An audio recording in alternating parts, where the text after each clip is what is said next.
Hi guys, what's up? Sino nakapanood ngayon guys sa bagong viral na si Pinay daw pumatol sa itik? Ano ba yung itik? Pinay versus itik. Basta guys, viral yan siya ngayon, Pinay versus itik. Di ko lang alam kung ano yun. Basta marami mga picture na tinatakpan yung mukha.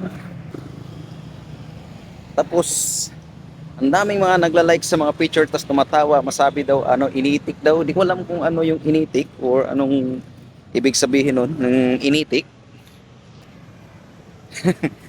Oo nga guys, no?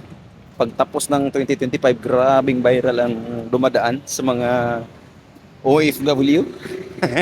Ay, hindi naman lahat. Basta more OFW ang naglalabas ang mga viral.